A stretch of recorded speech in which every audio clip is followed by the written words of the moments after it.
Hi, my beautiful family. Welcome back to Mr. Peter Stories. God bless you all, and let's dive straight into today's story. If you think the story is good, then give it a like. If not, don't. I will never beg for likes or comments. Real love speaks for itself. The rain had been relentless for 3 days, turning London's streets into glistening mirrors that reflected the city lights in fractured, watery patterns. For Lyra Thornberry, the weather matched her mood perfectly. A seemingly endless downpour with no relief in sight. Her fingers trembled slightly as she arranged the last of the leather-bound classics in the small, cramped bookshop where she worked 5 evenings a week after her day job at the cafe. "You should head home soon, dear," Mrs. Pembroke, the elderly shop owner, called from behind the counter. "That storm's only getting worse." Lyra glanced at the antique clock on the wall. 8:42 p.m., 18 minutes until closing. 18 minutes until she could rush to the hospital to check on Grandma Cordelia before visiting hours ended at 10. "I'll just finish this section," she replied, her melodic voice carrying a hint of the exhaustion she fought daily. The bell above the door jingled, and both women turned, surprised that anyone would venture out in such weather. A tall figure stood in the doorway, water streaming from an expensive wool coat that did little to hide the elegant suit beneath. The man shook his head slightly, droplets of water flying from his dark copper hair. Mrs. Pembroke straightened immediately, sensing wealth and importance. "Good evening, sir. Dreadful night to be out. How may we help you?" The man didn't respond. Instead, he took 2 unsteady steps forward, one hand rising to loosen his tie as if it were suddenly strangling him. Something in his movement caught Lyra's attention, a lurching quality that seemed wrong. "Sir?" she called, taking a step toward him. His eyes met hers across the room, startlingly blue against his flushed face. And in that moment, Lyra saw raw panic in them. He opened his mouth to speak, but instead of words, a harsh, wheezing gasp escaped. Then, as if his strings had been cut, he collapsed to the floor. "Oh, my God!" Mrs. Pembroke cried, frozen behind the counter. Lyra dropped the book she was holding and rushed to the man's side. His face was turning an alarming shade of red, blotchy hives appearing at his jawline. His breathing came in desperate, strained wheezes. "Call an ambulance!" Lyra shouted to Mrs. Pembroke, who fumbled for the phone. Kneeling beside him, Lyra loosened his tie completely and unbuttoned his shirt collar. "Sir, can you hear me? Are you allergic to anything?" The man's eyes locked onto hers again, wide with fear. He managed a single word: "Shellfish." Lyra's mind raced back to her 6 months volunteering at Royal London Hospital. "Anaphylaxis," she muttered. "Do you have an EpiPen?" He shook his head weakly, his lips taking on a bluish tinge. "Mrs. Pembroke, how far out is the ambulance?" Lyra called, her hands moving to check his pulse, rapid and weakening. "At least 15 minutes with the flooding on Oxford Street." 15 minutes. Too long. Lyra made a split-second decision. "I need your help. We have to elevate his legs." Together, they managed to prop his long legs up on a stack of books. Lyra positioned his head to maintain his airway, her hand gentle but firm beneath his neck. His skin burned with fever against her palm. "Stay with me," she urged, leaning close enough that she could feel his labored breath against her cheek. "Help is coming, but you need to fight." The man's eyes never left her face, as if she were an anchor in a storm. Something about that desperate gaze stirred something in Lyra, a connection that seemed to transcend their circumstances. "My name is Lyra," she said softly, instinctively knowing that keeping him conscious was crucial. "Can you tell me yours?" His lips moved, but the sound was barely audible. She leaned closer, her ear nearly touching his mouth. "Benedict," he whispered, the effort clearly costing him. Benedict, she repeated, the name feeling strangely right on her lips. You're going to be all right, Benedict, I promise. His hand found hers, gripping with surprising strength given his condition. For a moment, despite the dire situation, a current seemed to pass between them, something electric and undeniable. Lyra told herself it was merely the heightened emotion of the moment, yet she couldn't tear her gaze from his. The next minutes passed in a blur of tension. Lyra kept talking to him, her voice low and soothing, telling him about the book she'd been shelving, about the coming spring, about anything that might keep him tethered to consciousness. All the while, her fingers remained entwined with his, her other hand monitoring the pulse at his neck. When his breathing seemed to worsen, she shifted to support him in a semi-upright position, cradling his upper body against her chest. His head rested against her shoulder, his hair, damp from the rain, carrying the scent of expensive cologne. Despite his condition, Lyra couldn't help noticing his striking features, the strong jawline now marred by angry hives, the elegant nose, the well-formed lips struggling for air. The ambulance should be here any minute, she murmured, feeling his body tremble against hers. Just hold on a little longer. His eyes fluttered, beginning to close. No, no. Stay with me, Benedict, she urged more forcefully, squeezing his hand. Look at me. With visible effort, he forced his eyes open again, focusing on her face with an intensity that made her breath catch. In that moment of connection, something unspoken passed between them, a recognition that seemed impossible between strangers. The wail of sirens finally broke the tension. Mrs. Pembroke rushed to open the door as paramedics burst in with equipment and a stretcher. They moved efficiently, taking over from Lyra, asking rapid questions about what had happened. Suspected shellfish anaphylaxis, she reported, reluctantly releasing Benedict's hand as they transferred him to the stretcher. Onset approximately 12 minutes ago. No EpiPen available. One of the paramedics gave her an approving glance. You've done well keeping his airway open. Are you a medical professional? Just a former hospital volunteer, she replied, watching, as they administered epinephrine and attached an oxygen mask. As they prepared to wheel him out, Benedict's eyes sought hers one final time. Through the oxygen mask, his lips moved, forming what looked like, "Thank you." Lyra managed a reassuring smile, though her heart was racing with an emotion she couldn't name. The bell jingled again as the door closed behind them, leaving the bookshop in sudden heavy silence. "Well," Mrs. Pembroke exclaimed, visibly shaken, "I believe you've just saved that gentleman's life, Lyra." Lyra stared at her hands, still feeling the ghost of his touch. "I just hope he'll be all right." "I'm sure he will, thanks to you." The older woman patted her shoulder. "You should go home now, dear. It's been quite an evening." Lyra nodded absently, gathering her things in a daze. As she pulled on her worn coat, her thoughts remained with the mysterious Benedict. Something about those intense blue eyes, the connection she'd felt while holding him. It had stirred her, in a way she couldn't explain. "Don't be ridiculous," she chided herself. "He was a man in distress, and you helped him, that's all." Yet as she stepped out into the rain, umbrella raised against the downpour, she couldn't shake the feeling that something significant had just happened, that her life had somehow shifted on its axis during those few charged minutes.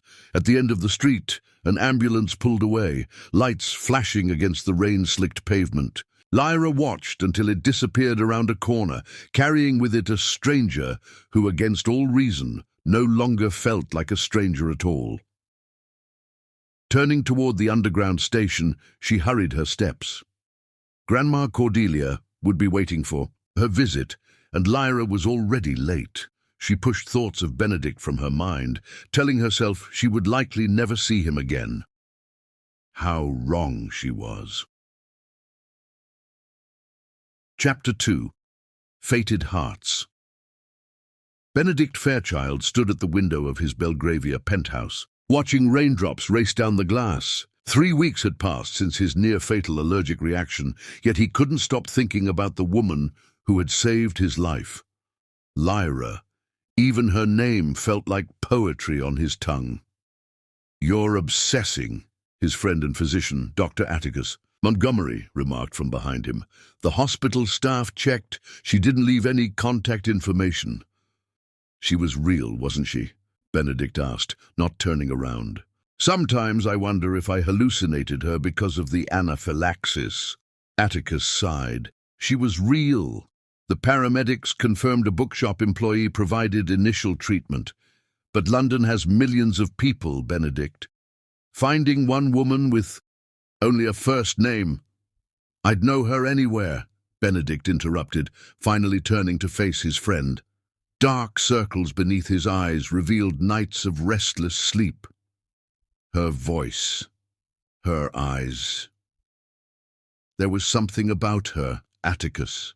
Something I can't explain. "You were oxygen-deprived and in shock," Atticus said gently. "It's not uncommon to form intense attachments to caregivers in life-threatening situations." Benedict shook his head. "This is different. When she held my hand—" He trailed off, unable to articulate the connection he'd felt. A recognition that defied logic. Atticus studied his friend carefully. In 15 years of friendship, he'd never seen Benedict so affected by anyone. Since his illness and the subsequent abandonment by his fiancée Victoria, Benedict had maintained careful emotional distance from everyone. "Very well," Atticus conceded. "Where was this bookshop?" "Near Bloomsbury. Mrs. Pembroke's literary treasures." "Then start there," Atticus suggested. "But Benedict, manage your expectations. Even if you find her—" "I know," Benedict cut him off. "I just need to thank her properly." They both knew it was more than gratitude driving him. Saturday morning found Lyra in St. James's Park, her sketchbook balanced on her knees. Despite the light drizzle, she'd escaped to her favorite bench, desperate for a few hours of solitude and creative expression. Her grandmother was having a good day, watched over by Mrs. Winters, their elderly neighbor, giving Lyra a rare moment of freedom. Her charcoal pencil moved across the paper, capturing the misty outline of the palace in the distance. Art had always been her refuge, her dream. Until life had demanded she set it aside for more practical pursuits. These stolen moments were all she had left of that dream. She was so absorbed in her work that she didn't notice the approaching figure until a shadow fell across her sketch. Looking up, she froze, her pencil suspended mid-stroke. Benedict Fairchild stood before her, tall and imposing in a charcoal wool coat, holding an umbrella that he immediately positioned to shield her from the increasing rainfall. "It is you," he said, his voice deep and cultured, a hint of wonder in his tone. Lyra stared, unable to process his sudden appearance. He looked remarkably different from the dying man she'd cradled in the bookshop. Strong, vital, aristocratic in his bearing. Only his eyes remained the same, that intense blue that had haunted her dreams for weeks. "How did you find me?" she finally managed, closing her sketchbook protectively. "I've been looking everywhere," he admitted. "Mrs. Pembroke told me you sometimes sketch here on weekends." Lyra felt a flutter of unease mixed with something else. Something warmer and more dangerous. "You've gone to considerable trouble for a simple thank you." His lips curved slightly. "Is that what you think this is?" The rain intensified, droplets drumming against his umbrella. Without asking permission, Benedict settled beside her on the bench, careful to keep the umbrella positioned over them both. Their shoulders nearly touched, and Lyra was acutely aware of his proximity. "You saved my life," he continued, his gaze never leaving her face. "I wanted to express my gratitude, but—" He paused. I also wanted to see if what I felt was real or merely a product of my condition. Lyra's heart quickened. "And what did you feel, Mr. Fairchild?" "Benedict," he corrected, "I felt as though I'd known you before, as if in that moment holding your hand was the most natural thing in the world." The directness of his statement should have made her retreat. Instead, Lyra found herself drawn to his honesty. "That's quite a dramatic interpretation," she said, trying to sound practical despite the traitorous racing of her pulse. "I'm not typically given to dramatics," he responded with a slight smile. "May I see your sketches?" The request was unexpected. Lyra hesitated, then slowly opened her sketchbook. Benedict studied her work with genuine interest, his expression revealing appreciation rather than polite curiosity. "These are extraordinary," he said finally. "You've captured something beyond the physical landscape. There's emotion in these lines." His observation, so perceptive, caught her off guard. "I studied art briefly at university before I had to withdraw." "Why did you withdraw?" he asked. The question touched on wounds still raw. "Life intervened," she answered simply. "My grandmother needed care after her first stroke, and there were financial considerations." Benedict nodded, not pressing for details she clearly didn't wish to share. "Do you know Tennyson?" he asked instead, changing the subject. "In Memoriam was my father's favorite," she replied, surprised by the shift. Benedict looked pleased. "'Tis better to have loved and lost, than never to have loved at all," he quoted, "though I've always preferred Ulysses myself. To strive, to seek, to find, and not to yield."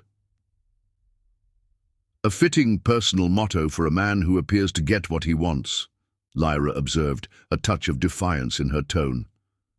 His eyes darkened slightly. "Not always," he said softly. The rain increased to a downpour, water falling in sheets around their small sanctuary beneath the umbrella. Thunder rumbled in the distance. "We should find better shelter," Benedict suggested, offering his hand to help her up. Lyra hesitated only briefly before accepting it. The contact sent the same inexplicable current through her that she'd felt in the bookshop. From Benedict's slight intake of breath, she knew he felt it too. They hurried through the park, Benedict matching his stride to hers, the umbrella held carefully to protect her sketchbook. As the storm intensified, they made a mutual wordless decision to seek refuge in Westminster Abbey, its ancient stones offering sanctuary as they had for centuries. Inside, the cathedral was dimly lit and nearly empty, most tourists having fled the inclement weather. Their footsteps echoed on the stone floor as Benedict guided her toward a quiet corner near a stained glass window depicting the sacrifice of Christ. "Better?" he asked, shaking droplets from the umbrella. Lyra nodded, suddenly aware of how alone. They were in the vastness of the cathedral. She moved toward the window, ostensibly to admire the craftsmanship, but also to put some distance between them. Benedict followed, standing close enough that she could smell his cologne, something expensive with notes of cedar and bergamot. "Why did you really look for me?" she asked, keeping her eyes on the colored glass.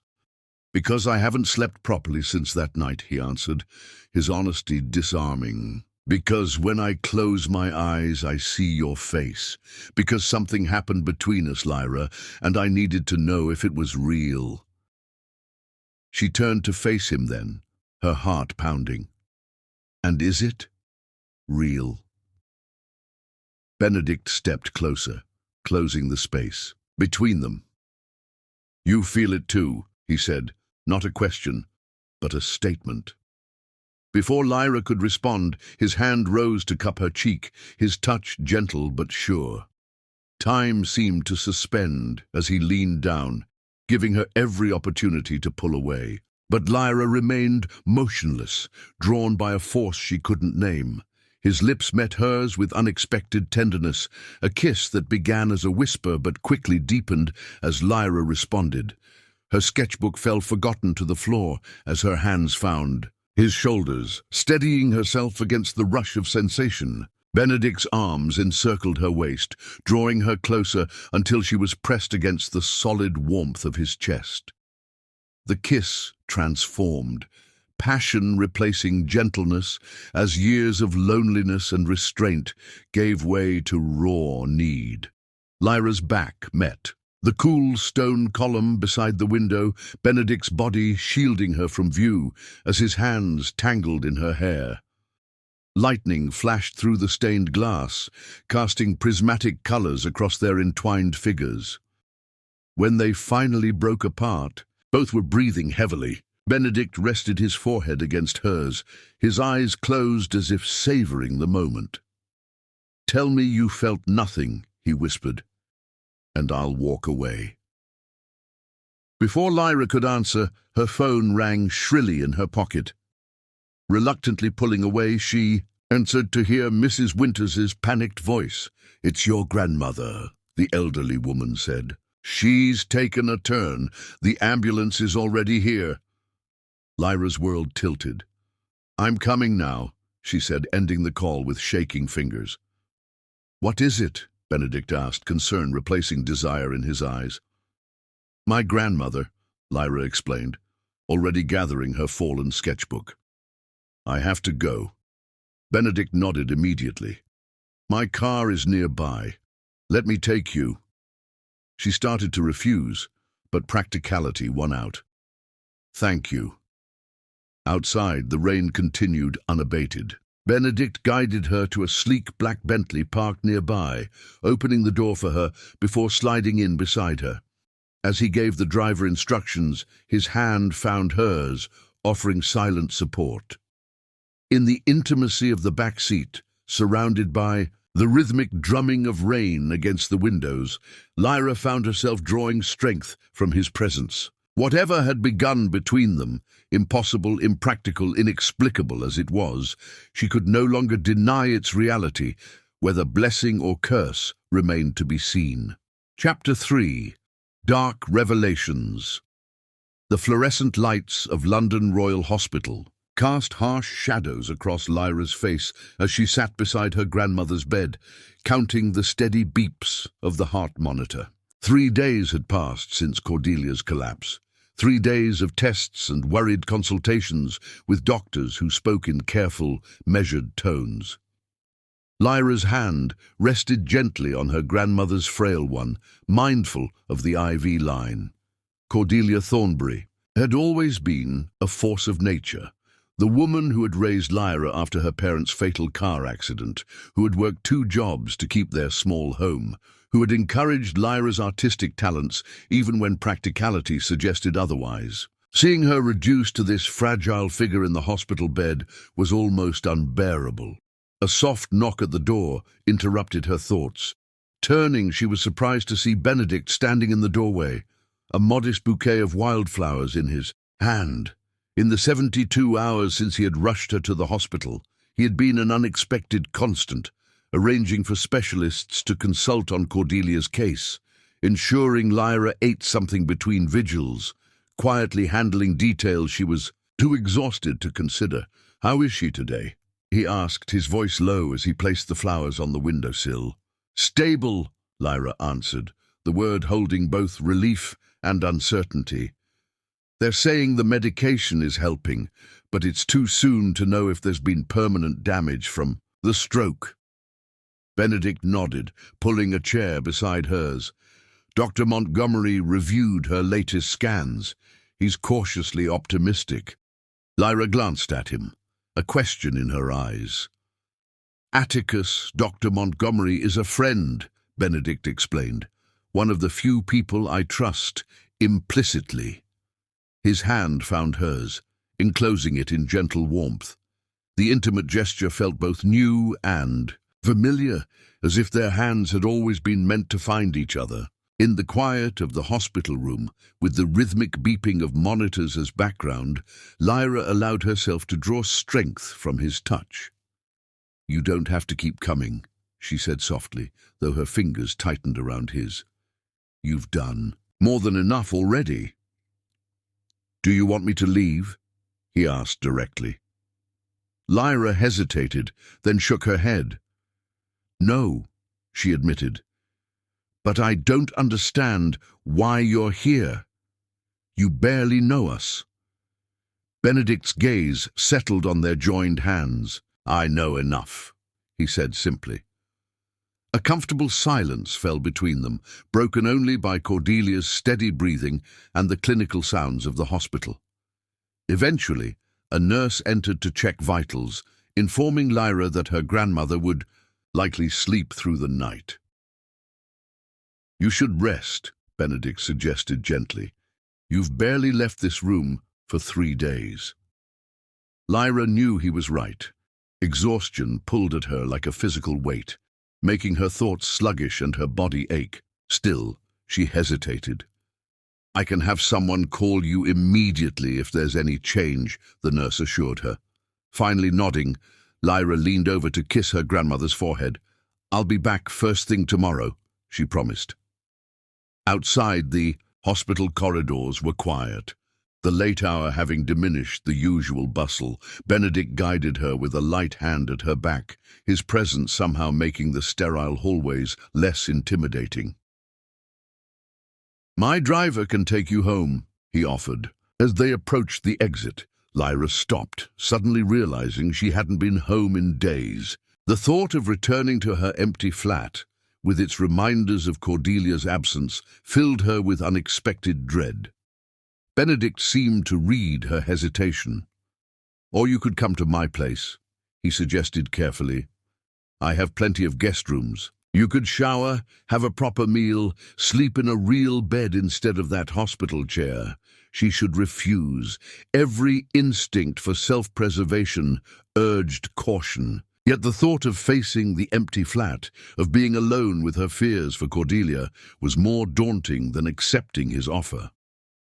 "All right," she agreed, surprising them both. "Thank you." The drive to Benedict's Belgravia townhouse passed in silence, Lyra too exhausted to maintain conversation. When they arrived, the grandeur of the building with its white facade and elegant columns barely registered through her fatigue. Inside, however, the warm lighting and understated luxury of his home penetrated her exhaustion. Original artwork graced the walls, and comfortable furniture invited relaxation rather than formal admiration. It was the home of someone with not just wealth, but taste and confidence. "Let me show you to a guest room," Benedict offered, leading her up a curved staircase. The room he provided was elegant yet inviting, decorated in soothing blues and creams. An adjoining bathroom featured a massive soaking tub that made Lyra's aching muscles yearn for immersion. "There are fresh towels in the bathroom," Benedict told her. "I'll have Anna, my housekeeper, leave some clean clothes outside your door. They'll be a bit large, but more comfortable than sleeping in what you've been wearing for days." The thoughtfulness of the gesture touched Lyra deeply. "Thank you," she said, the words inadequate for the gratitude she felt. Benedict hesitated at the door. "Try to rest. We can talk in the morning." After he left, Lyra filled the luxurious tub with steaming water and lowered herself into it with a sigh that was almost a sob. The events of the past days, meeting Benedict, Cordelia's stroke, the upheaval of emotions, seemed to dissolve in the warm water, along with the hospital's antiseptic smell. By the time she emerged, wrapped in a plush towel, she found clean silk pajamas outside the door as promised. Exhaustion claimed her almost the moment her head touched the pillow, pulling her into deep, dreamless sleep. Hours later, she woke disoriented, screaming her grandmother's name into the darkness. Within moments, the door opened and Benedict appeared, wearing only pajama bottoms, his bare chest pale in the dim light. Without hesitation, he crossed to the bed and sat beside her, gathering her trembling form against his chest. "It was just a dream," he murmured into her hair. "Cordelia is stable. You'd have been called if anything changed."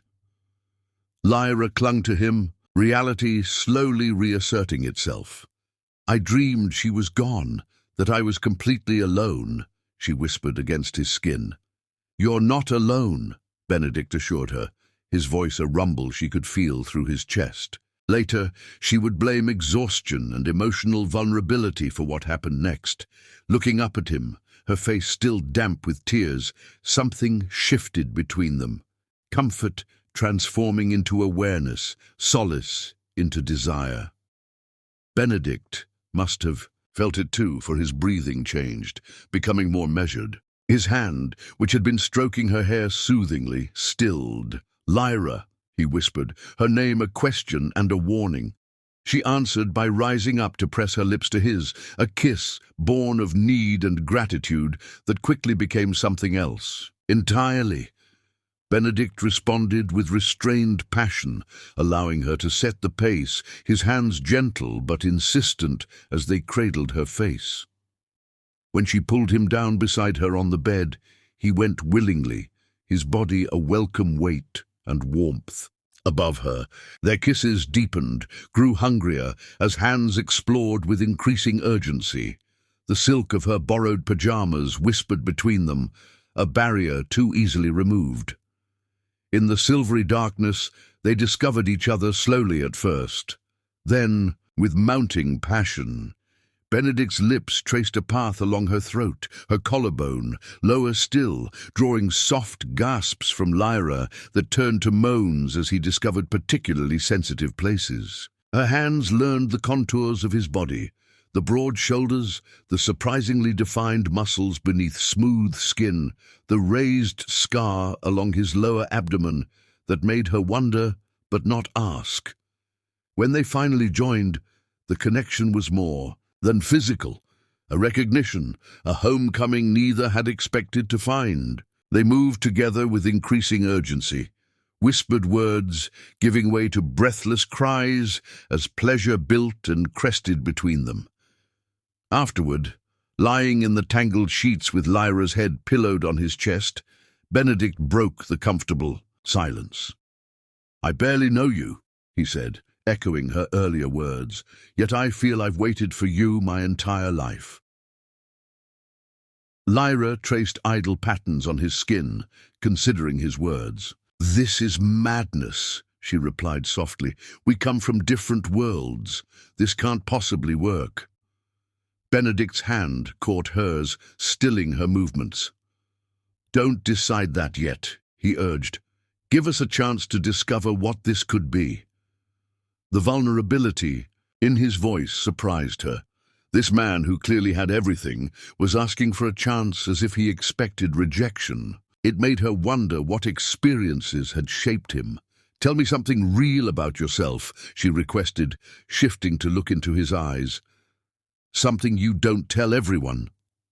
Benedict was quiet for so long that Lyra thought he might not answer. When he finally spoke, his voice held a carefully controlled pain. "I can't father children," he said simply, the words falling between them like stones. "A high fever from a severe infection when I was 28 damaged my reproductive system. Irreparably." The confession, so personal and clearly painful, touched Lyra deeply. "I'm sorry," she said sincerely. "My fiancée at the time, Victoria, was not," he continued, his tone neutral, in a way that suggested practiced control. "She left within a month of the diagnosis, said she couldn't imagine a life without children, that it was cruel to ask her to stay." Lyra propped herself up on one elbow, studying his face in the dim light. "That must have been devastating." "It was a clarifying experience," he replied with a hint of bitterness. "It taught me what people truly value. Since then, I've been careful about attachments." The admission explained much about him, the initial intensity of his pursuit, followed by the careful restraint he'd shown until tonight. He had been testing her, she realized, waiting for her to demonstrate the same conditional acceptance Victoria had offered. "Now you," Benedict prompted gently. Tell me something real about Lyra Thornberry. She could have shared something inconsequential, but his honesty demanded reciprocity. My parents died when I was 11, she began, the familiar ache of the memory present but dulled by time. Drunk driver hit them head-on one night. Grandma Cordelia took me in, though she was already in her 60s and living on a modest pension. Benedict's hand stroked soothingly along her bare back, encouraging her to continue. She sold her home to pay for my university tuition, Lyra continued, the weight of old guilt heavy in her voice. I had a scholarship to the Royal College of Art, but it only covered partial fees. 3 months into my first term, she had her first stroke. The money from selling her house went to her care instead, and I withdrew to look after her. You've never resented her for it? Benedict asked. How could I? Lyra replied. She sacrificed everything for me after my parents died. It was my turn to sacrifice for her. They were quiet for a moment, absorbing each other's revelations. The intimacy of shared secrets somehow deeper than the physical closeness they had just experienced. What happens now? Lyra asked eventually, reality beginning to intrude on their bubble of intimacy. Benedict's arms tightened around her. Now you sleep, he said pragmatically. In the morning we'll check on Cordelia, and then we'll see where this leads us. It wasn't a declaration or a promise, but somehow it was enough. Wrapped in his warmth, with the burden of fear and loneliness temporarily lifted from her shoulders, Lyra allowed herself to drift back to sleep. For the first time in years, she felt safe. Chapter 4. Thorns Among Roses. Benedict invited Lyra to Thornfield Manor, his ancestral estate in the Cotswolds, for a weekend gathering. The invitation came as they sat in Cordelia's small flat, Benedict reading Tennyson aloud while Lyra sketched. It's just a small gathering, he explained. A few friends, some family. The gardens are in full bloom. Lyra looked up, uncertainty in her eyes. Their relationship had deepened since that night in his townhouse, but they had carefully maintained separation between their worlds. I'm not sure I would fit in, she said carefully. That's precisely why I want you there, Benedict replied. I'm tired of people who fit in perfectly but have nothing genuine to offer. When they arrived at Thornfield Manor, Lyra was awestruck by the honey-colored stone mansion rising from meticulously maintained gardens. Inside, Benedict showed her to a beautiful bedroom, decorated in soft greens and creams. I have something to show you, he said, taking her hand. He led her to the 3rd floor, where he opened a door to reveal a spacious room with floor-to-ceiling windows. Light flooded the space, illuminating an artist's studio with easels, canvases, and supplies of the highest quality. This was my mother's studio, Benedict explained. I thought you might use it during your stay. Touched by his thoughtfulness, Lyra reached up to kiss him. What began as gratitude quickly deepened as Benedict's arms encircled her waist. He backed her gently against a wall, his body pressing against hers in a way that sent fire through her veins. We should stop, he murmured against her neck. Guests will be arriving soon. Lyra agreed, even as her hands slipped beneath his sweater. Benedict groaned, capturing her mouth again. Tonight, he whispered against her lips, after dinner. That evening, Lyra entered the drawing room wearing a simple but elegant midnight blue dress. Benedict crossed immediately to her side, his appreciation evident in his gaze. Most guests were welcoming if reserved, but the atmosphere shifted when a striking blonde woman entered. Lady Imogen Whitley, the butler announced. The woman swept into the room like she owned it, approaching them with a predatory smile. Benedict, darling, she purred. How remiss of you not to tell me you had a new friend. Throughout dinner in the formal dining room, Lyra felt Imogen's calculating gaze. The other woman had positioned herself directly across from them. Tell me, Lyra, Imogen said during the main course, how did you and Benedict meet? We met at a bookshop, Lyra said simply. A bookshop? Imogen exclaimed. How quaint. Though I imagined it must have been somewhere special, given Benedict's usual social circles. Second cousins, once removed, Benedict clarified when Imogen claimed their families had been connected for generations. And I believe the last time our families were truly connected was when your great-grandfather tried to sell mine a false Rembrandt? Imogen's smile tightened. Ancient history. Though speaking of history, Lyra must find all this quite overwhelming. Such a different world from Brixton, isn't it? The targeted reference to Lyra's neighborhood created a palpable tension. I find Thornfield Manor beautiful and welcoming, Lyra replied steadily, much like its owner.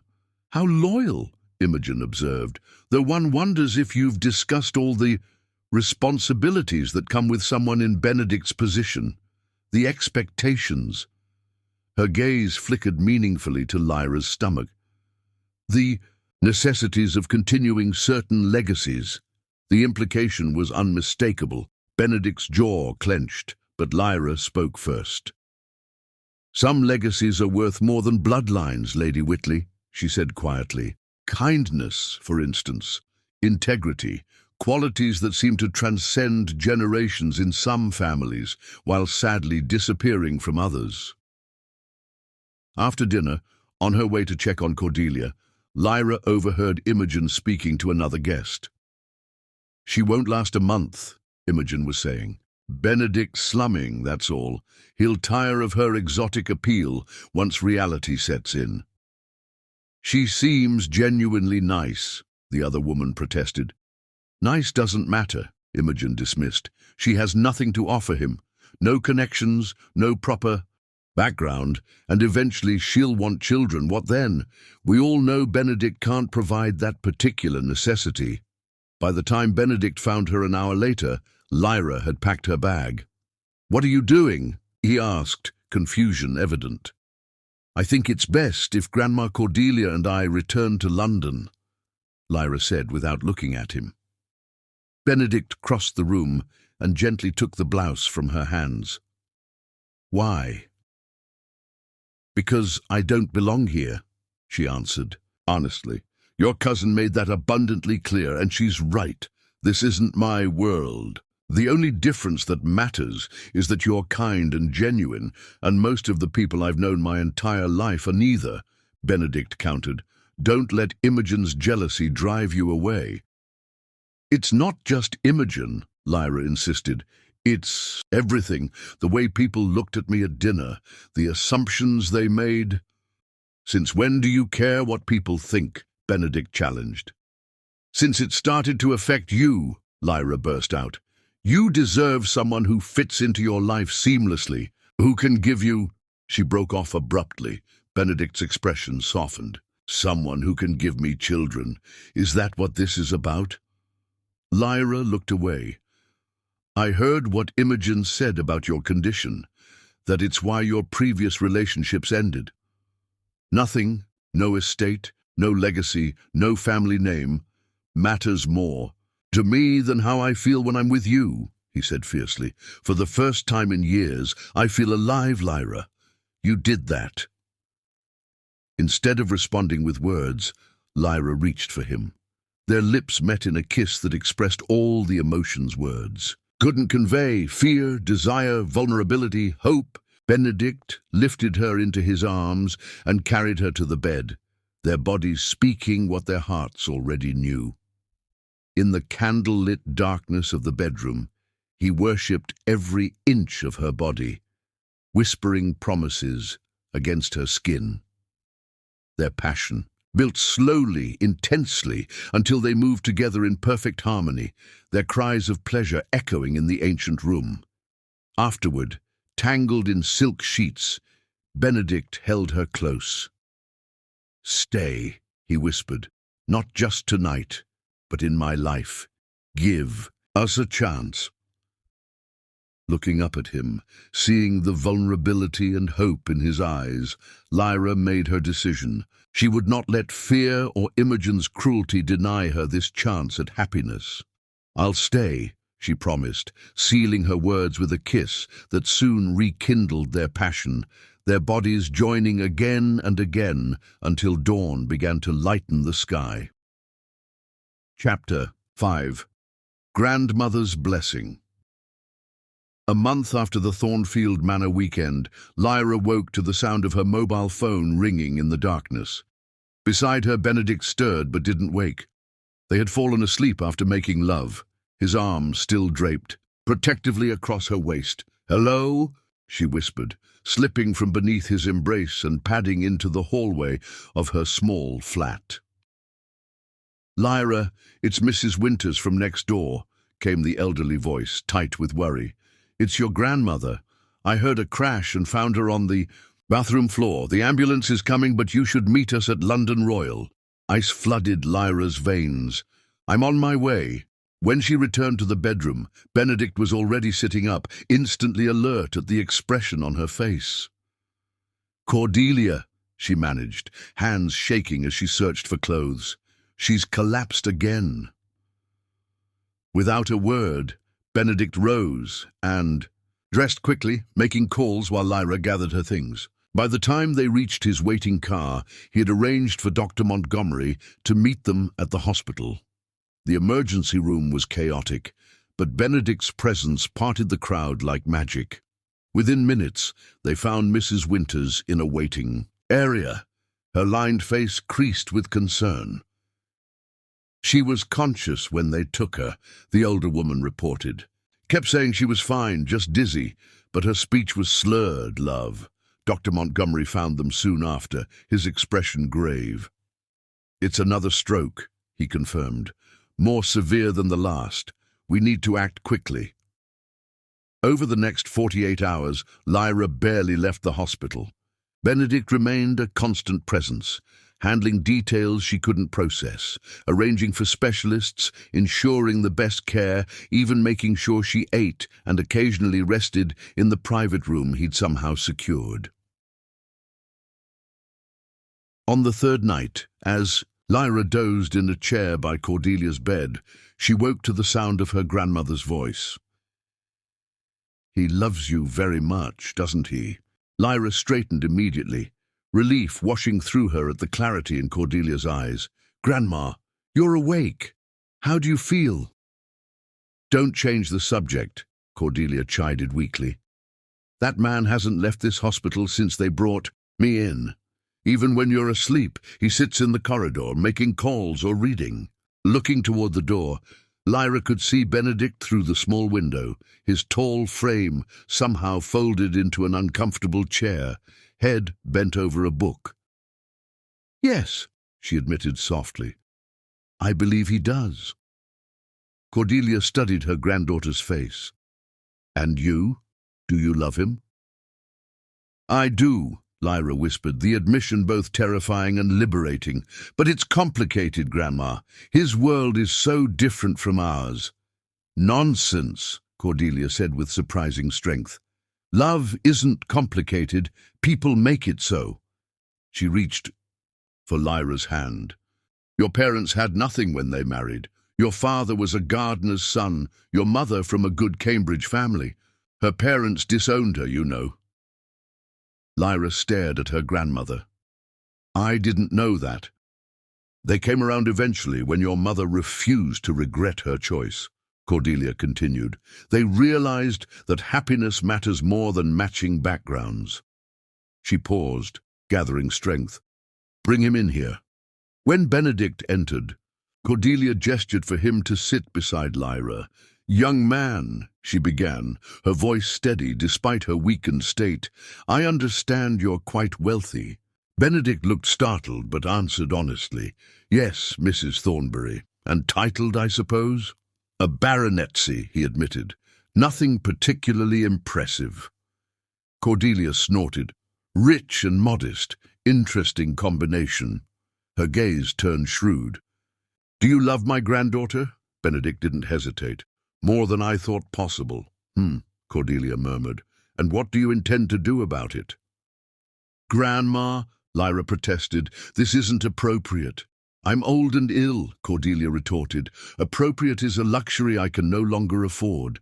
She fixed Benedict with a penetrating stare. "Well, I intend to spend my life making her happy," Benedict answered simply. "If she'll allow it."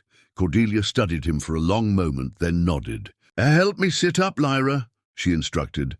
Once upright, Cordelia slowly worked a gold ring from her finger, a simple band with a small but perfect emerald. "This was your mother's," she told Lyra, "and her mother's before that. The emerald came from Jamaica, brought by your great-great-grandfather when he immigrated to England."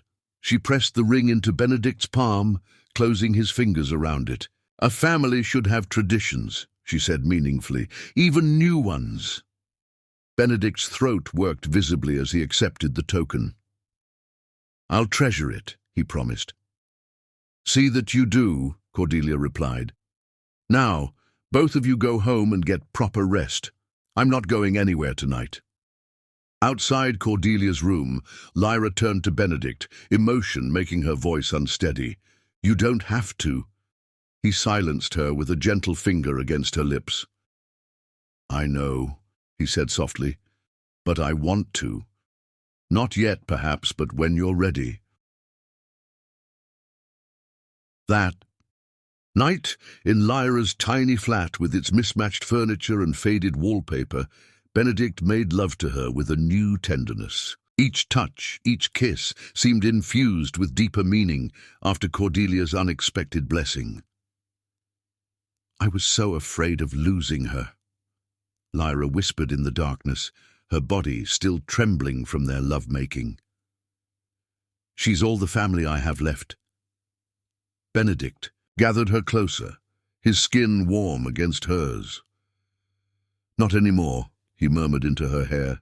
"You have me now, if you want me." In response, Lyra rose above him, the amber light from the street lamp outside casting her beautiful body in gold.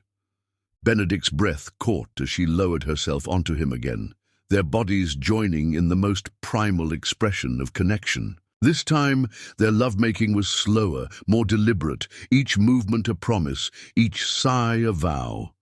As pleasure built between them, Lyra gazed into Benedict's eyes, allowing herself to believe in the possibility of their future together. When release finally claimed them both, it felt like a beginning rather than an end.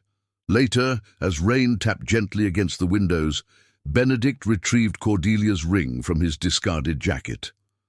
"I'll keep this safe," he told Lyra, "until the day you're ready for me to offer it properly."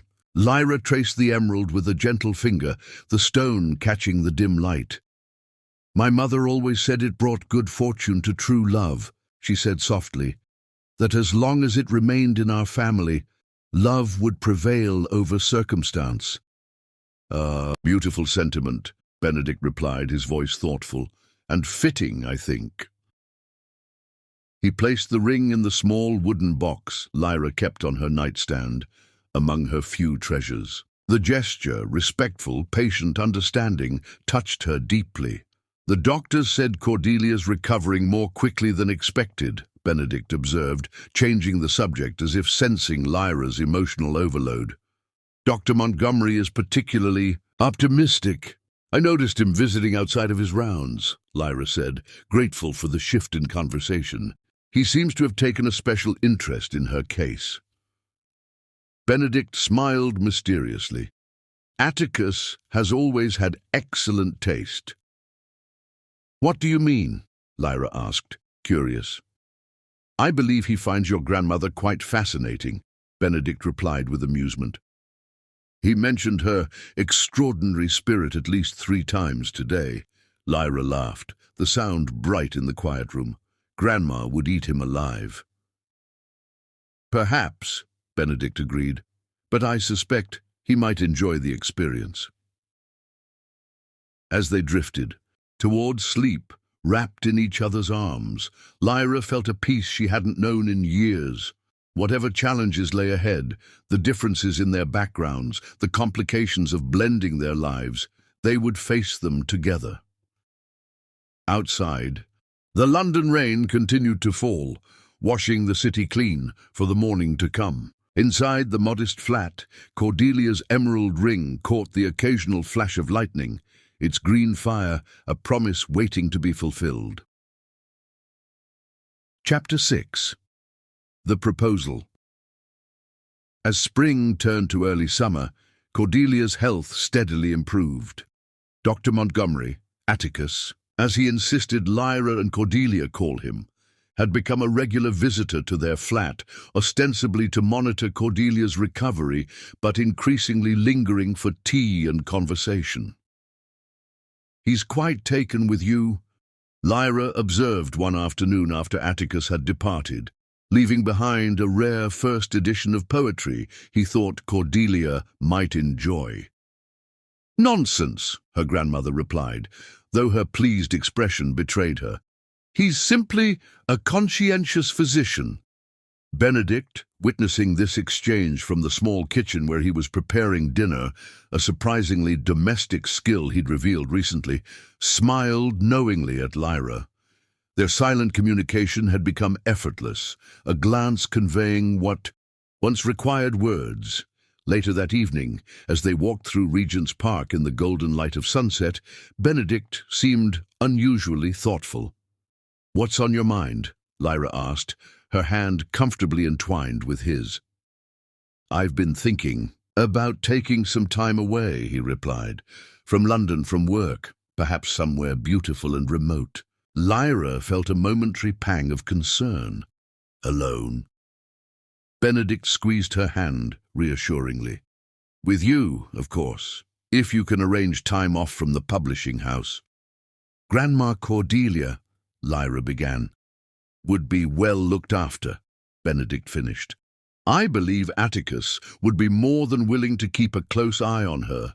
In fact, I suspect he'd consider it a privilege rather than a duty." Lyra laughed, acknowledging the truth in his observation. "Where did you have in mind?" "Scotland," Benedict answered. "The Isle of Skye specifically. My family has a cottage there, nothing grand like Thornfield, just a simple stone house overlooking a loch. It's where I go when I need clarity." Something in his tone made Lyra's heart quicken. "And you need clarity now?" Benedict stopped walking, turning to face her. "No," he said softly. "For the first time in my life, I have perfect clarity. But I think you might benefit from some distance from London, from our daily lives, to gain your own." 2 weeks later, after ensuring Cordelia was comfortable with the arrangement, she had practically pushed them out the door, Atticus hovering solicitously nearby. They arrived on Skye as evening approached. The cottage, reached by a winding, single-track road, stood on a rocky promontory overlooking a steel-grey loch. "It's magnificent," Lyra breathed as they stepped from the Range Rover Benedict had hired in Inverness. The wind carried the scent of heather and salt, and distant mountains rose purple against the sky.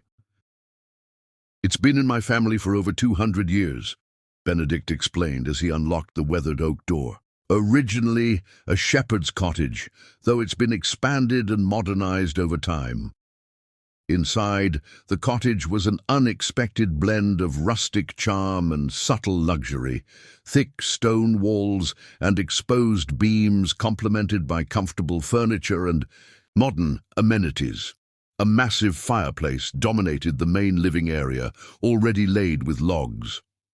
Benedict moved around the space with practiced ease, lighting the fire and opening a bottle of wine while Lyra explored. Despite its modest size compared to Thornfield Manor, the cottage felt equally authentic to Benedict's character, perhaps even more so.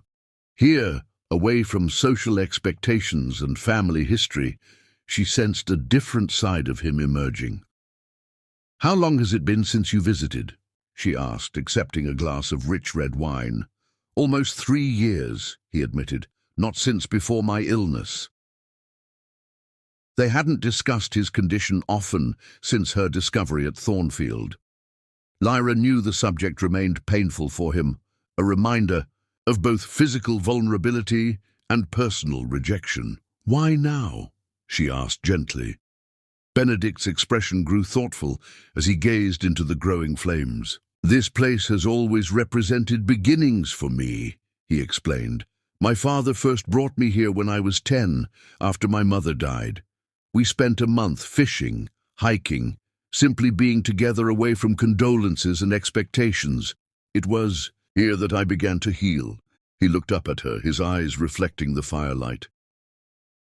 "I wanted to share it with you because this is the most honest version of myself. No ancestral portraits watching, no family reputation to uphold, just me as I am." The simplicity of his statement touched Lyra deeply. Setting aside her glass, she crossed to where he stood and rose on tiptoes to kiss him, a kiss of understanding and acceptance that quickly deepened into something more urgent. Benedict responded immediately, his arms encircling her waist to lift her closer. The journey had kept them apart for many hours, and the emotional significance of the cottage seemed to intensify their need for connection. As the fire crackled beside them, illuminating their entwined figures, clothing was swiftly discarded. "I've been wanting you since we left London," Benedict murmured against her neck, his hands tracing the curves of her body with reverent hunger. Lyra laughed softly, the sound transforming into a gasp as his mouth found the sensitive spot beneath her ear. The driver might have objected to any earlier demonstration of that fact. In response, Benedict lifted her into his arms and carried her to the plush rug before the fireplace. Laying her down with deliberate gentleness, he knelt between her thighs, his gaze traveling over her body with undisguised appreciation. "You are the most beautiful thing that has ever been in this cottage," he said softly. Their lovemaking was unhurried, a careful exploration that built slowly toward release. When they finally lay spent in each other's arms, the fire burning low beside them, Lyra felt a sense of homecoming that had nothing to do with physical location. Over the next 5 days, they fell into a gentle rhythm, mornings spent hiking, the dramatic landscape, afternoons exploring ancient ruins or tiny fishing villages, evenings devoted to conversation and love. Each day, Lyra watched Benedict relax further, revealing sides of himself she hadn't glimpsed in London. On their 6th evening, as misty twilight descended over the loch, Benedict suggested a walk to a nearby stone circle that dated from Neolithic times. "It's particularly beautiful at sunset," he explained, as they followed a narrow path through blooming heather. "The stones catch the last light in a way that seems almost deliberate." When they reached the circle, 7 massive stones arranged with mathematical precision, the sky was painted in shades of amber and rose. Benedict led Lyra to the center, where a flat altar stone lay partially covered with moss. These were sacred places, he told her, his voice low as if respecting ancient rituals. Sites of ceremony, celebration, connection to forces greater than human understanding. Lyra touched one of the standing stones, feeling the rough texture beneath her fingers and imagining the hands that had shaped it thousands of years earlier. "It's humbling," she agreed, "to think of how briefly we exist in comparison." Benedict took her hand, drawing her attention back to him.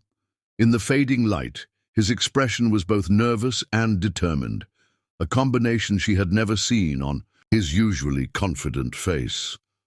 "Perhaps that's why love matters so much," he said, his voice slightly unsteady. "Because in our brief existence, finding someone who truly sees us, accepts us, chooses us despite our flaws, it's the closest thing to eternity we can experience." As he spoke, he reached into his pocket and withdrew a small velvet box.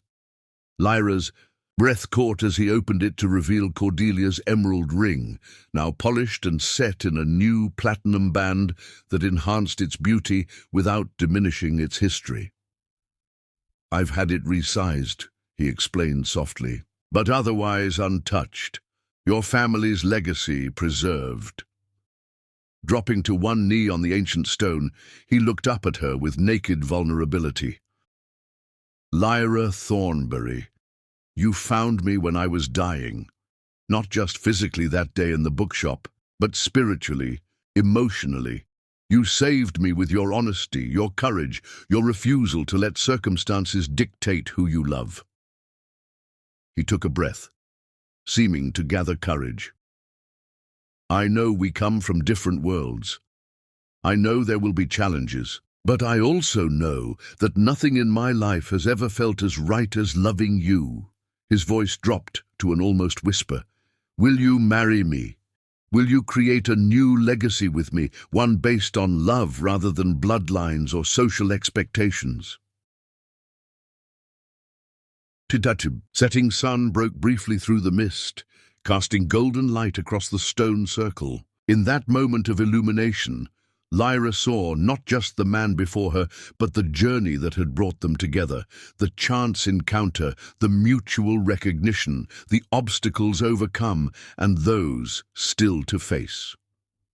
She thought of Cordelia's words about her parents, about love transcending circumstance. She thought of the connection she and Benedict had formed, defying explanation or expectation. Mostly, she thought of how completely he had revealed himself to her, his vulnerabilities alongside his strengths, his fears alongside his hopes.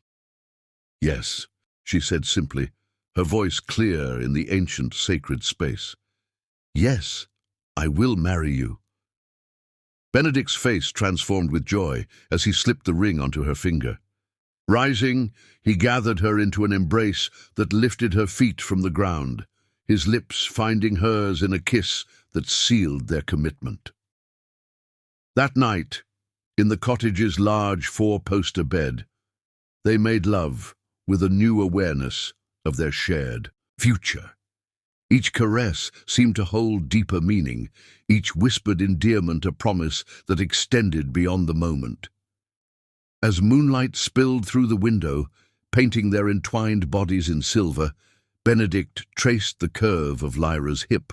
With reverent fingers, "There's something I haven't told you," he said quietly. "Something medical." Lyra propped herself on one elbow, concerned by his serious tone. "What is it?" "Atticus has been consulting with specialists about my condition," Benedict explained.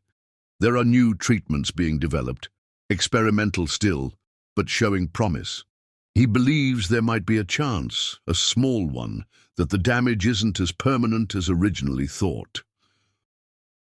Hope and caution warred in his voice, and Lyra understood immediately the magnitude of what he was sharing, not just medical information, but the vulnerable dream he had nearly abandoned.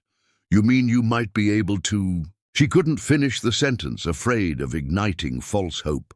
"Father-children," he completed gently. "It's far from certain. The treatments are cutting edge, with limited success rates, but Atticus thinks I'm a good candidate."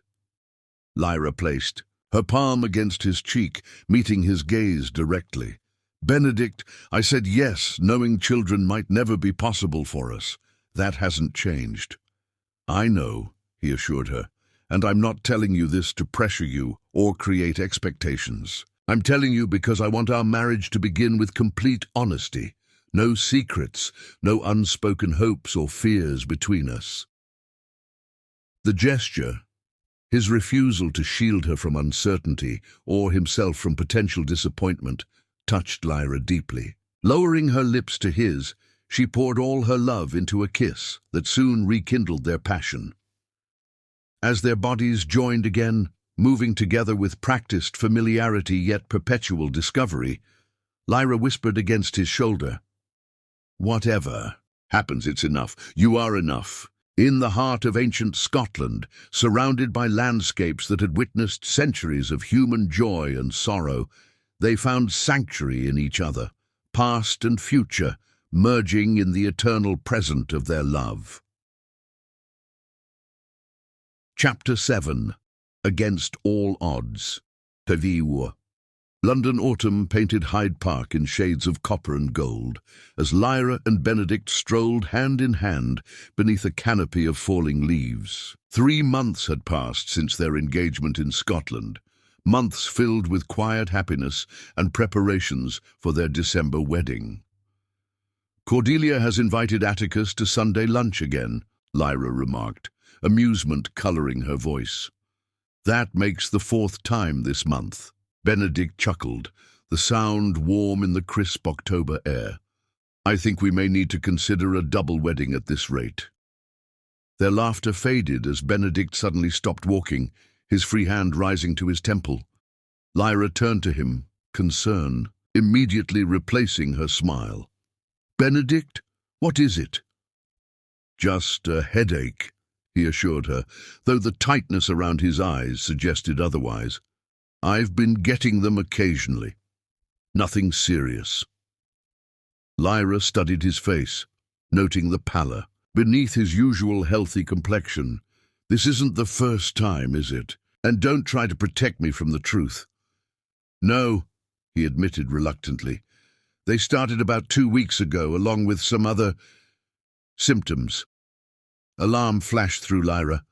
"What symptoms? Why haven't you said anything?" Benedict guided her to a nearby bench, his expression carefully controlled. "I didn't want to worry you unnecessarily. Atticus believes they're side effects from the treatment protocol." "Benedict," Lyra said firmly, "tell me everything. Now." He sighed, recognizing the determination in her tone. "Fatigue, occasional dizziness, and some discomfort in the abdominal region." His hand unconsciously moved to the area of his old surgical scar. "All expected reactions to the stem cell therapy and hormone regulation, according to Atticus." "And you didn't think I should know this?" Lyra's voice softened with concern rather than accusation. Benedict captured her hand between both of his. "The protocol has been producing promising results. I didn't want to burden you with the temporary discomfort when the potential outcome means so much to both of us." Lyra's fingers tightened around his, fear and love warring within her. They had found each other against impossible odds. Surely fate wouldn't be cruel enough to threaten their happiness now. "We're partners," she reminded him gently. "Your burdens are mine to share." Benedict's monthly appointment with Atticus turned into a comprehensive examination, followed by blood tests and scans that left him feeling like a medical curiosity. Lyra insisted on accompanying him despite his protests, her presence both comfort and motivation to maintain a brave facade. They waited for Atticus in his private office. Lyra opened her sketchbook, pencil moving with practiced ease across the paper. Since their return from Scotland, she had found herself drawn back to art with renewed passion, filling sketchbooks with impressions and emotions that words couldn't express. Benedict watched her work, fascinated by the emergence of his own likeness. On the page, not a simple portrait but a study in hope and uncertainty, capturing his emotional state with uncanny precision. "How do you see so clearly?" he asked softly. Lyra glanced up, her pencil pausing. "I don't just look with my eyes," she explained. "I've always been able to see what people feel." She turned the sketchbook toward him more fully. "This is how you look when you think no one is watching, caught between hope and fear." The door opened before Benedict could respond, Atticus entering with a thick folder and an expression Benedict found impossible to read. "Sorry to keep you waiting," the physician said, settling behind his desk. "I wanted to consult with Dr. Chen at Johns Hopkins before our meeting." "Well?" Benedict asked, his patience exhausted. "What's the verdict?" Atticus looked up, his professional demeanor giving way to visible astonishment. "The results are remarkable, Benedict. Your hormone levels show significant normalization, and the ultrasound reveals actual tissue regeneration in previously damaged areas. Meaning? Lyra pressed, her hand finding Benedict's. Meaning, Atticus continued carefully, that the experimental protocol is working far better than we anticipated. The combination of targeted stem cell therapy and hormonal regulation appears to be reversing damage we believed permanent. The silence that followed was absolute. Benedict stared at his friend, unwilling to process the implications. "How certain are you?" he finally asked, his voice tight with controlled emotion. "The indicators are extremely positive," Atticus replied, opening the folder to show charts and images neither Benedict nor Lyra could interpret, but whose significance was clear from Atticus's expression. "I would estimate a 60 to 70% chance of full reproductive function returning within 6 to 12 months, based on the current rate of cellular regeneration." "And the headaches? The pain?" Lyra asked. "Side effects of the rapid hormonal changes," Atticus explained. "They should subside as his body adjusts to the new equilibrium.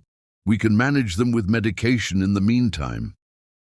Benedict finally turned to Lyra, finding her eyes bright with unshed tears. "This doesn't change anything about us," he said softly. "I need you to know that." "I know," she whispered, squeezing his hand. "But it changes something for you, doesn't it? A possibility you'd surrendered." The drive back to Benedict's townhouse passed in contemplative silence, both lost in their own thoughts. Upon arriving home, Benedict excused himself to make several calls, his composed businessman persona firmly in place despite the emotional upheaval within. Left alone, Lyra wandered to the sunroom where she had set up a small studio space at Benedict's insistence. An easel stood by the windows, afternoon light illuminating the canvas she had begun working on several weeks earlier, her first serious painting since abandoning art school. The piece was abstract, yet evocative, swirls of blue and gold merging and separating across the canvas, suggesting two distinct energies finding harmony. She had started it after their engagement, unable to express through words the profound connection she felt with Benedict.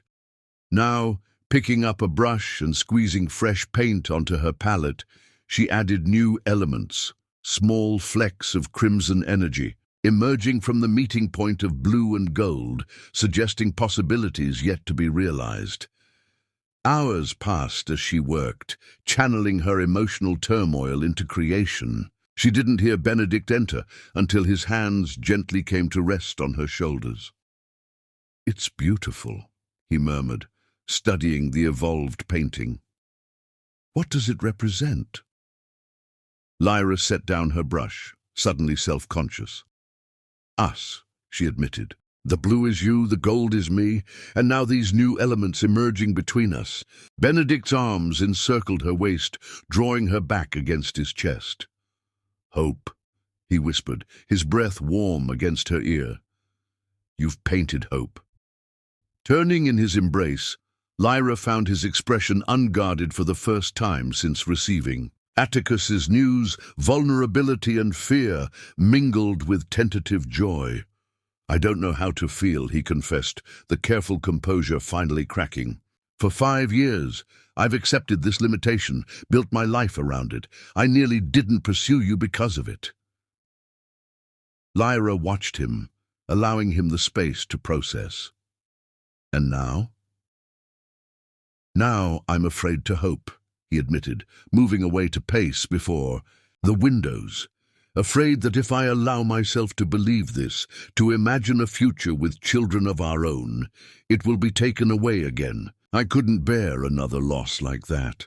Lyra rose and crossed to him, her hands gentle as they framed his face. "Whatever happens, Benedict, we face it together," she promised. "If this miracle comes to pass, we'll embrace it gratefully. If not, we'll have a beautiful life regardless." The simple wisdom of her words penetrated the chaos of his emotions. Bending his head, Benedict captured her lips in a kiss that quickly deepened from gratitude to desire. Their connection had always been intensely physical from the first touch, as if their bodies recognized each other even when their minds harbored doubts. Now, with new possibility humming between them, their need for connection grew urgent. Benedict lifted Lyra onto his desk, papers scattering unheeded as he pressed between her thighs, his mouth never leaving hers. Clothes were hastily removed, caution abandoned in favor of immediate gratification. When he finally entered her, Benedict felt a new awareness, a consciousness of what their joining might now create. The thought sent unprecedented intensity through him as they moved together, their passion both an affirmation of their bond and an expression of newfound hope. 3 days later, as Lyra arranged autumn flowers in the drawing room, the doorbell rang. Harrison, who had accompanied Benedict from Thornfield to serve in the London house, announced a visitor. "Lady Imogen Whitley, madam." Lyra stiffened, turning to face her nemesis with as much composure as she could muster. Imogen stood in the doorway, elegant as always in a tailored navy suit, her expression carefully neutral. "Miss Thornbury," she greeted formally, "or should I say, the future Mrs. Fairchild?" "Lady Whitley," Lyra acknowledged. "Benedict isn't home at present." "I'm aware," Imogen replied, stepping further into the room. "I timed my visit deliberately to speak with you privately."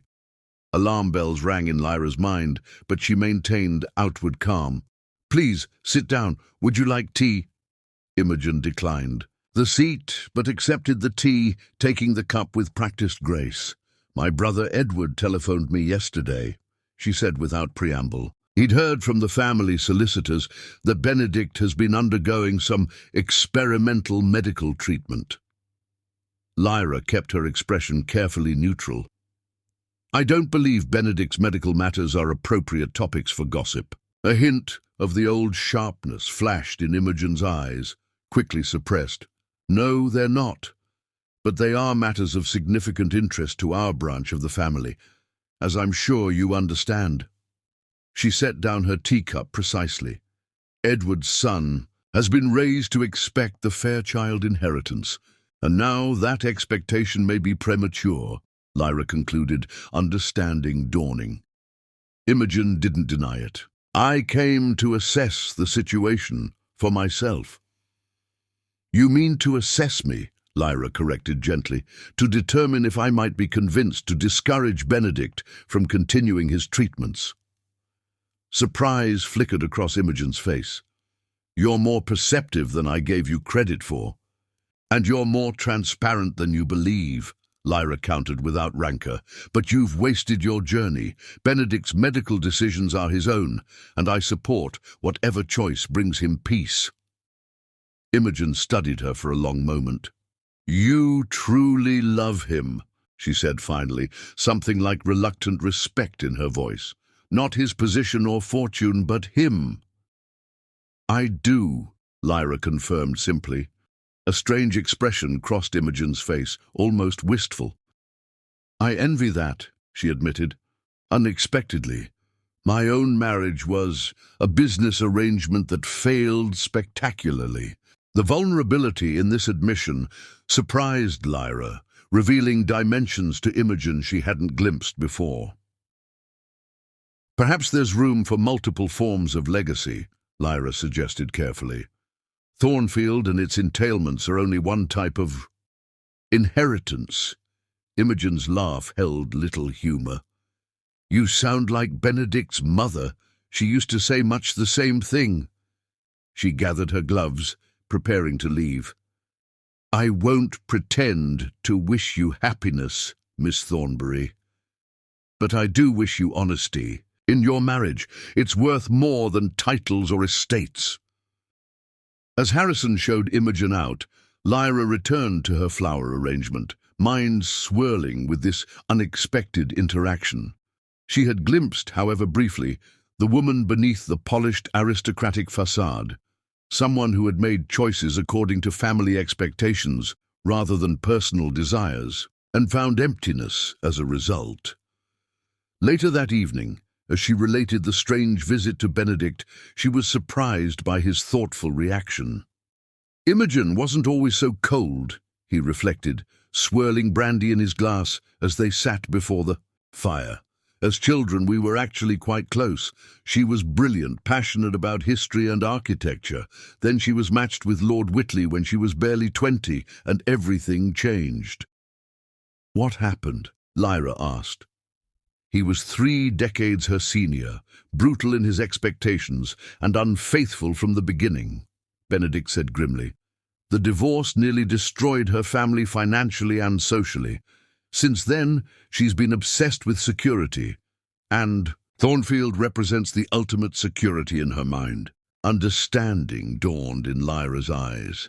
So her hostility toward me was never truly about you, Benedict confirmed, but about what you represented. Another threat to what she perceives as her family's lifeline. This insight gave Lyra a new perspective on their antagonist, transforming her from villain to complex human whose circumstances had narrowed her choices and hardened her heart. Perhaps someday we can reach an understanding with her, Lyra suggested. Not friendship, but peace. Benedict smiled, once again amazed by his fiancée's capacity for compassion. Your ability to see the best in people is one of the many reasons I love you, he said, setting aside his glass to pull her into his arms.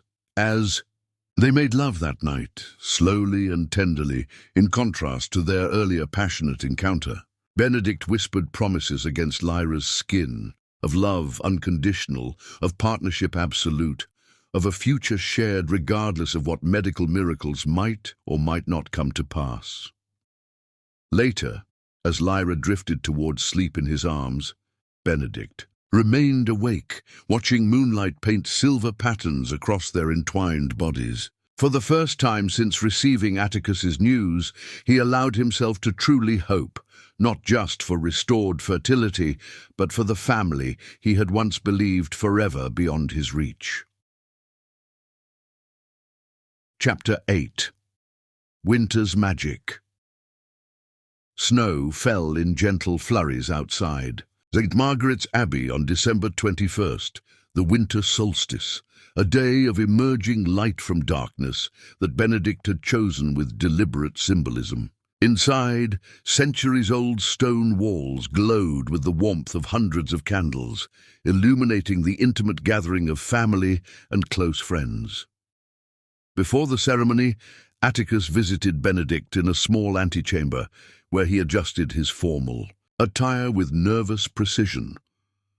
Your latest results came in this morning, Atticus said, handing him a sealed envelope. I thought you might want to know today. Benedict's hands stilled on his tie. Tell me. Continued improvement, Atticus confirmed. The tissue regeneration is progressing even more rapidly than we projected. He smiled at his friend. Consider it a wedding gift from medical science. Benedict absorbed this news with quiet gratitude as he completed his preparations. When he took his place at the altar minutes later, his composure was perfect, except for the slight tremor in his hands, the invincible man vulnerable on this most important day. When the music changed and Lyra appeared at the entrance, Benedict felt his breath catch.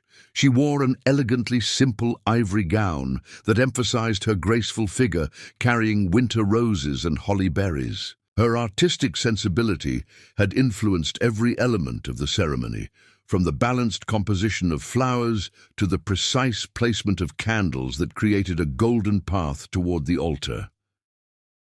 As she walked toward him on Atticus's arm, a role he had accepted with misty-eyed honor when asked, Benedict saw not just her physical beauty, but the journey that had brought them here, from a chance medical emergency to this deliberate, chosen union.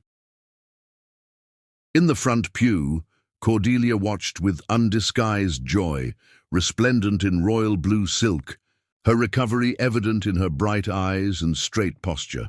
Beside her sat Atticus's empty place, the two having grown inseparable in recent months, their shared medical backgrounds forming an unexpected foundation for deep companionship. When Lyra reached him, Benedict took her hands and spoke the words they had written together. "I come to you not as a man who has everything, but as one who found his greatest treasure in the most unexpected place. You saw me at my weakest and gave me strength. You faced my darkest truth and offered light. I vow to honor the miracle of finding you with every day we share." Lyra's eyes glistened as she responded, her clear voice carrying through the hushed abbey. "I promise to walk beside you through whatever life brings, to create beauty from challenge, to find strength in vulnerability, and to remember always that love is the greatest artwork we will ever create together. What began as chance, I now claim as choice, to be your partner, your equal, your home." As they exchanged rings, his grandmother's diamond joining Cordelia's emerald on Lyra's finger, the abbey bells began to toll, marking the exact moment of solstice. "I now pronounce you husband and wife," the vicar declared. "What God has joined together, let no one put asunder." Their first kiss as a married couple conveyed more than words ever could. A promise, a commitment, a beginning. The reception at Thornfield Manor transformed the austere Great Hall into a winter wonderland. From her seat beside Benedict at the head table, Lyra observed the gathering with an artist's eye, the composition of guests, the play of light on crystal, the contrast of ancient oak against fresh flowers. "You've made some changes to the family." "A gallery," she noted quietly to Benedict, having spotted the difference during their arrival. He smiled, pleased she had noticed. "I had my mother's self-portrait brought down from storage and hung in the central position. The first of many changes, I hope." Lyra understood the significance. A quiet revolution against centuries of tradition that valued only male contributions. To the Fairchild legacy. Benedict's hand found hers beneath the table. "One day, your work will hang there too." The declaration, so certain, so accepting of her artistic identity, touched her deeply. Before she could respond, they were called for their first dance. As they moved together across the floor, Lyra was acutely aware of significant absences. Lady Imogen Whitley had received but not acknowledged her invitation. A peace offering Benedict had extended despite Lyra's reservations. Her absence spoke volumes about unresolved tensions that still simmered beneath the surface of family politics. "Are you disappointed she didn't come?" Lyra asked softly. Benedict's arms tightened slightly around her waist. "The only opinion that matters to me is yours," he said simply. "And perhaps Cordelia's," he added with a smile, nodding toward where his new grandmother-in-law was deep in animated conversation with Atticus. "I believe we're about to be usurped as the romantic focus of the family," Lyra observed with amusement. Their honeymoon journey began that evening with a chartered flight to Paris, the first stop in a carefully planned European tour. Their suite at the Ritz overlooked twinkling city lights. Champagne chilled in silver and rose petals adorned the turned-down bed. "Mrs. Fairchild," Benedict whispered, slowly unfastening the buttons of her silk blouse while maintaining eye contact that quickened her breath. Lyra's fingers were equally busy with his clothing.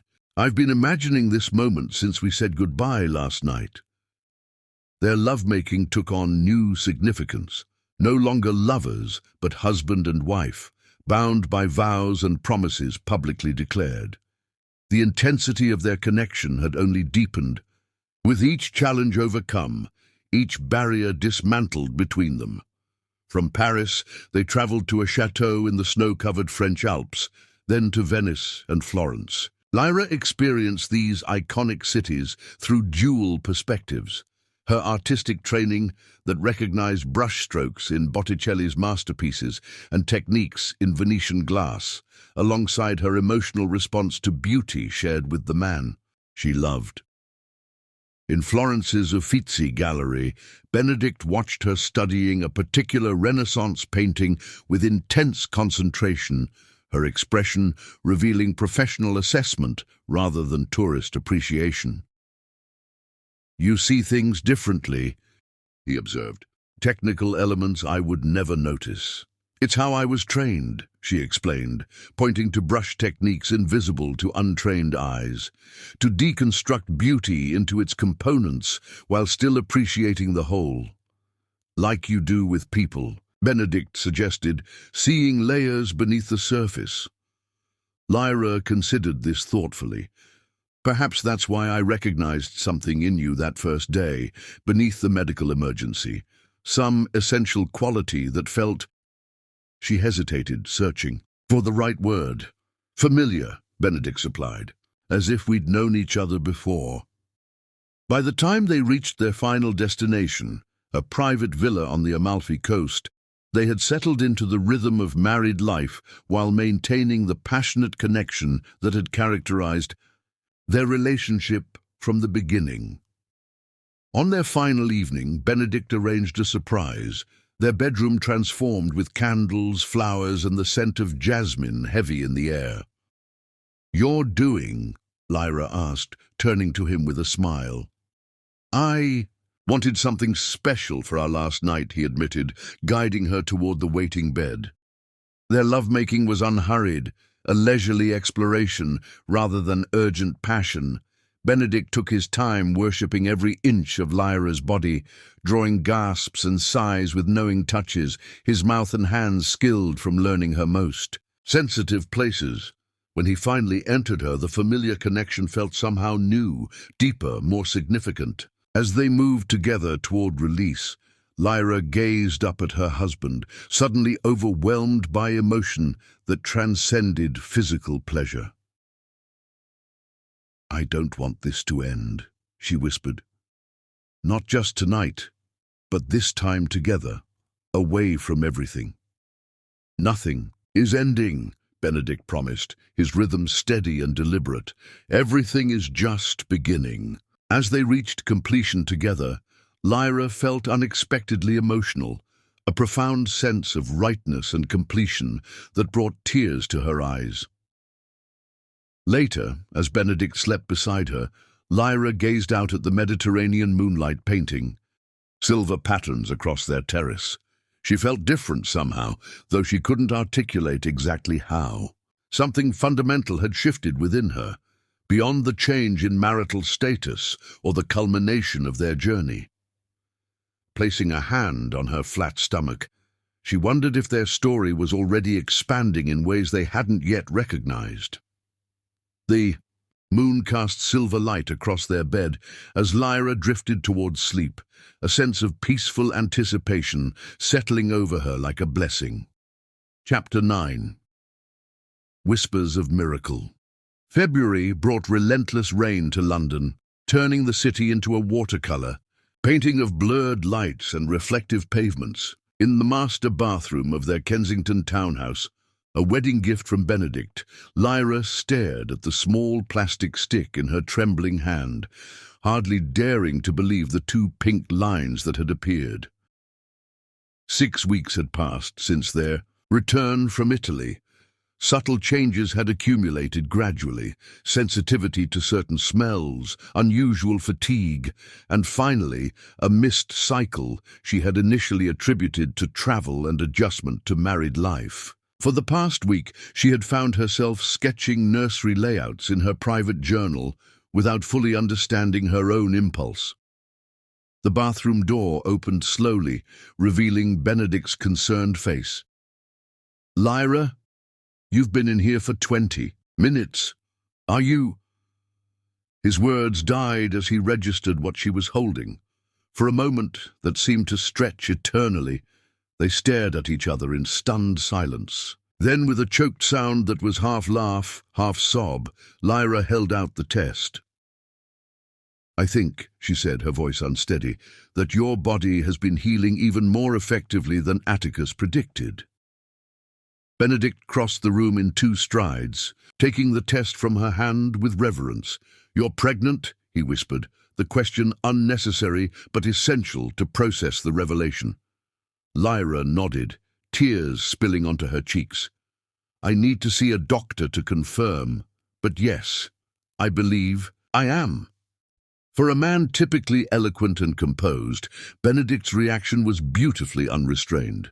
A strangled cry escaped him as he dropped to his knees before Lyra, wrapping his arms around her waist and pressing his face against her still flat stomach. A child, he murmured against her skin, his voice thick with emotion. Our child. Lyra's hands cradled his head, her fingers threading through his hair as her own tears fell freely. The miracle we didn't dare expect, she agreed softly.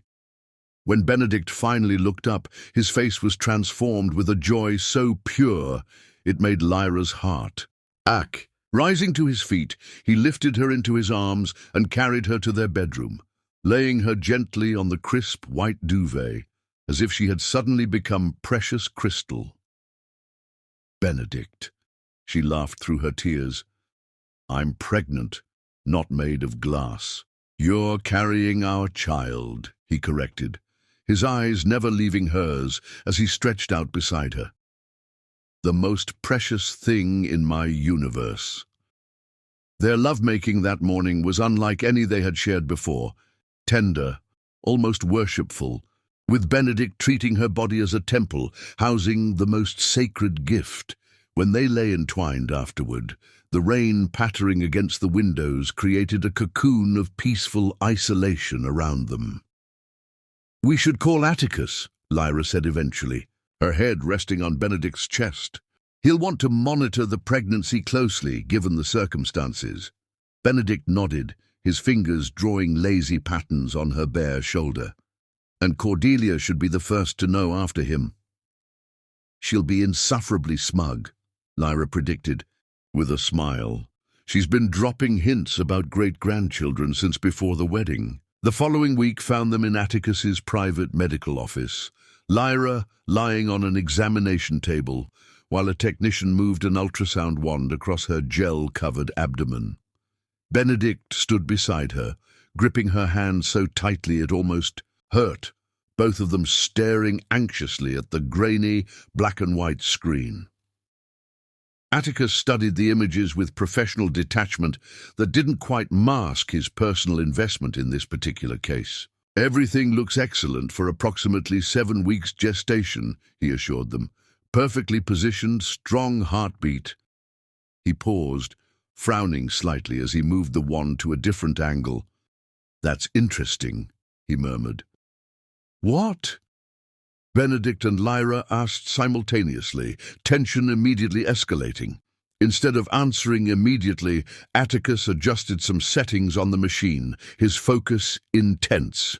Then, with a smile breaking through his professional demeanor, he turned, the screen toward them. Do you see this? He asked, pointing to a pulsing shape. That's your baby's heartbeat. His finger moved slightly. And this is your other baby's heartbeat. The silence that followed was absolute. Lyra stared at the screen, unable to process what she was seeing. Twins, Benedict finally managed, his voice barely audible. Fraternal twins, Atticus confirmed. 2 separate embryos, both appearing perfectly healthy at this stage. Lyra felt the room tilt slightly. Benedict's steady hand on her shoulder, the only anchor keeping her from floating away in shock. But how? She began, then stopped, the question absurd even as it formed. Atticus's expression was a mixture of scientific fascination and genuine delight. Looking at Benedict's latest test results and the timing of conception, it appears the regenerative protocol reached optimal effectiveness just as you returned from your honeymoon. The probability of twins, however, was not increased by the Treatment that appears to be simply remarkable timing or perhaps genetic predisposition we weren't aware of. 2 children, Benedict whispered, his eyes fixed on the screen in wonder. 2 boys, if my initial assessment is correct, Atticus added, though it's still early to be certain. Later, in the privacy of their car, Lyra finally gave in to the laughter that had been building inside her, slightly hysterical but genuinely joyful. Twins, she repeated, the word simultaneously terrifying and wonderful.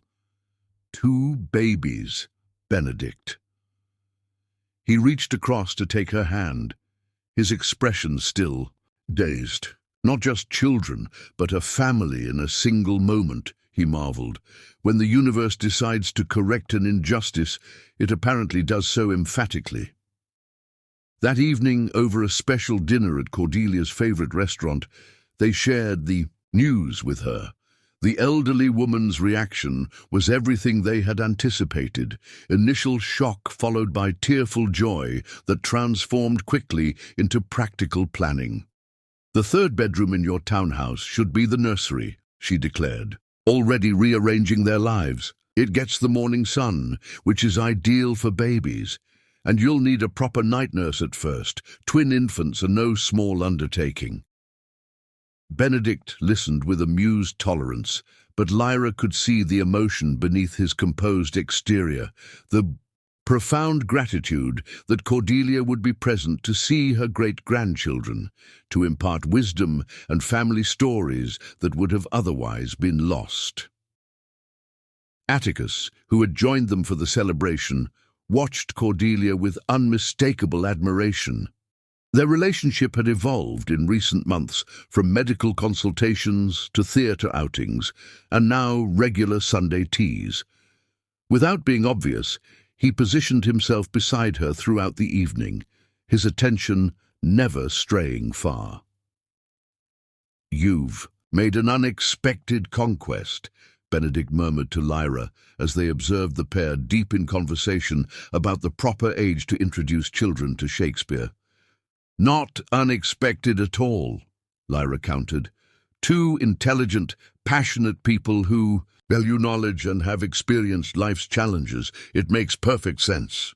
The following morning brought an unexpected delivery, a small, exquisitely wrapped package addressed to Lyra.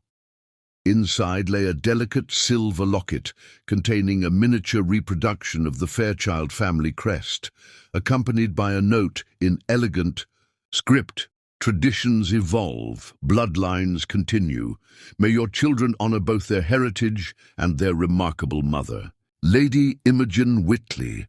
Benedict read the note over Lyra's shoulder, his expression complex. "An olive branch," he observed.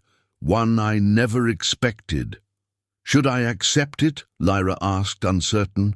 "The choice is yours," Benedict replied, "but I believe people can change when given reason to." After consideration, Lyra penned a simple response. "Thank you for your kindness. The children will know all branches of their family tree. Lyra." That night, as they prepared for bed, Benedict came up behind Lyra at her vanity table, his hands gently cupping the almost imperceptible swell of her abdomen. "Thank you," he whispered against her hair. Lyra met his eyes in the mirror. "For what?" "For saving my life that day in the bookshop," he answered simply. "For giving me a reason to live. For carrying our children."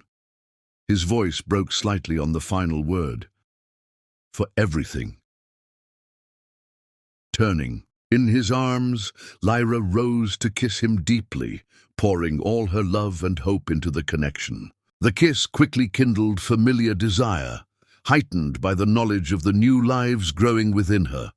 Their passion, temporarily restrained by earlier shock and medical concerns, resurged with renewed intensity.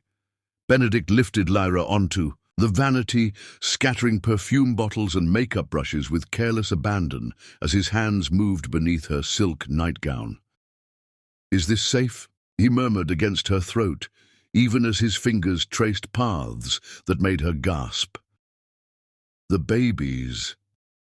Atticus said normal activity is fine, Lyra assured him, her own hands busy with the drawstring of his pajama bottoms. Essential even, for my well-being.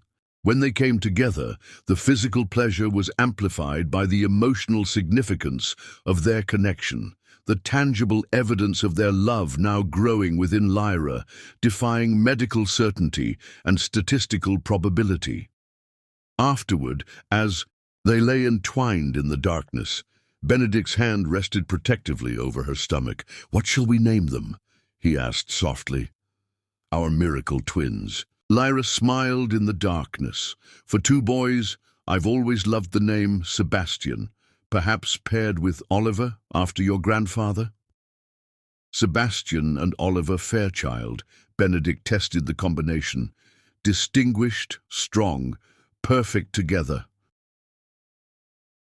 They drifted to sleep discussing middle names and godparents, Benedict's arm protectively around Lyra, their hands joined over the tiny lives they had created against impossible odds. Chapter 10. Love's Greatest Gift. Spring transformed London by mid-April, just as Lyra's pregnancy reached the 34th week. Her slender frame had adapted remarkably to accommodate the growing twins, though Dr. Montgomery had recently prescribed reduced activity due to her elevated blood pressure, a common complication with multiple pregnancies. The nursery at their Kensington townhouse had been completed under Cordelia's expert guidance. Walls painted a soothing sage green with hand-drawn woodland creatures Lyra had sketched, and Benedict had insisted on having professionally transferred to the walls. Twin oak cribs stood positioned near windows, overlooking their private garden, each with identical mobiles crafted from wooden stars that caught the morning light. "You've incorporated elements from both our families beautifully," Benedict observed, as they reviewed the completed room. "The Fairchild oak furniture with your artistic vision." Lyra rested a hand on her prominent abdomen as one of the twins executed what felt like gymnastics. "They're running out of room," she noted with a tired smile. "Atticus says they're developing perfectly, but I suspect they'll arrive before the 38th week target." "Impatient, like their father," Benedict replied, placing his hand beside hers to feel the strong movements. The peaceful moment ended abruptly when Lyra gasped, clutching the doorframe as a sharp pain radiated across her lower back. "What is it?" Benedict asked, instantly alert. "Just the Braxton Hicks contractions Atticus mentioned," Lyra assured him, though her expression remained strained. "They've been increasing this week." Benedict guided her to their bedroom, insisting she rest while he contacted Atticus. The physician arrived within the hour, his examination thorough, and his expression increasingly concerned. "Your blood pressure has reached a concerning level," he informed them directly. "The protein levels in your urine indicate pre-eclampsia is progressing despite our preventative measures." "What does that mean for Lyra and the babies?" Benedict asked, maintaining composure, though his knuckles whitened as he gripped the bedpost. "It means hospital admission today," Atticus replied, firmly. "If we can't stabilize your condition within 24 hours, we'll need to deliver the twins immediately." Seeing their alarm, he added, "They've reached excellent development at 34 weeks. Their prognosis would be very good." Within 2 hours, Lyra was settled in a private suite at London's most prestigious maternity hospital. Benedict arranged for his work to be handled remotely, refusing to leave her side except for brief, necessary absences. During one such absence the following morning, Lyra received an unexpected visitor. Lady Imogen Whitley appeared in the doorway, carrying a modest arrangement of spring flowers. "May I come in?" she asked with uncharacteristic hesitation. Lyra nodded, curious about this development. Since the silver locket gift, there had been no further communication from Benedict's cousin. I heard about your hospitalization through family channels, Imogen explained, placing the flowers on a side table. I thought, well, I've experienced this particular complication myself. You have children? Lyra asked, genuinely surprised. A shadow crossed Imogen's face. A daughter, briefly. She arrived too early during my marriage to Lord Whitley. The medical care then wasn't what it is now. She visibly composed herself. But you're in excellent hands with Atticus Montgomery. He's the finest specialist in London. Before Lyra could respond to this unexpected vulnerability, Imogen continued with practical directness. Pre-eclampsia can turn serious quickly. Don't allow Benedict's optimism to delay necessary intervention. Men can be sentimental about these matters, but your safety must come first. The concern in her voice, genuine despite her formal delivery, touched Lyra deeply. Thank you, she said simply, for the advice and for coming. Imogen nodded once, her composure firmly back in place. The Fairchild men need strong women to balance their dramatic tendencies. It appears you're more than equal to the task. With a final glance at Lyra's monitor readings, she added, I'll have my secretary send contact information for the best pediatric specialists, just as a precaution.